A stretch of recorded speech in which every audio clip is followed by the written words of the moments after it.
نامی بھائی قاری صاحب نے سورہ احزاب کی آیات کی تلاوت فرمائی ہے۔ ان آیات کے اندر اللہ رب العزت نے مومنوں کو اپنا ذکر کرنے کی ترغیب دلائی ہے، حکم دیا ہے، اور سادہ حکم نہیں فرمایا، کثرت سے اللہ کا ذکر کرو اور صبح اور شام ذکر کرو۔ اللہ کا ذکر کرتے رہیں، اللہ کے ساتھ رابطہ رہتا ہے، اور پھر بندہ ایک ایسے مقام پر پہنچتا ہے کہ پھر وہ کسی مشکل میں پھنستا ہے تو پھر کہتا ہے یا اللہ، تو اوپر سے آواز آتی میرے بندے کیا ہوا ہے، کس مشکل میں ہو، بتاؤ تو صحیح، زبان سے اظہار تو کرو ایک دفعہ۔ تو پھر اللہ رب العزت کے ساتھ اس تعلقات کی برکات ملتی ہیں۔ اللہ کے نبی صلی اللہ علیہ وسلم فرماتے ہیں ان من عباد اللہ من لو اقسم علی اللہ لابرہ۔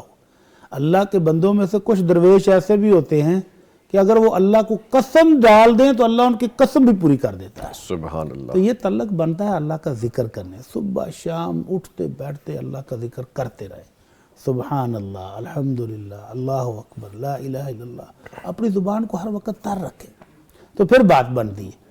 اور وہ اللہ ایسا مہربان ہے، وہ کہتا ہے کہ میں خود بھی اپنے بندوں پر رحمتیں نازل کرتا ہوں، اپنے فرشتوں سے بھی کہتا ہوں کہ ان کے لیے دعائیں کرو تاکہ میرے بندے ظلم سے، کفر سے، جہالت سے، نفاق سے، شرک سے بچ کر جنت کی راہوں پر چل پڑیں۔ اور آگے اللہ رب العزت نے فرمایا کہ ہم نے اپنے محبوب اپنے مصطفیٰ صلی اللہ علیہ وسلم کو بھی جنت کی خوشخبریاں دینے والا، جنت کی بہاروں کی خوشخبریاں دینے والا اور جہنم کے عذاب سے ڈرانے والا بنا کر بھیجا ہے، اور سراج منیر بنا کر بھیجا ہے۔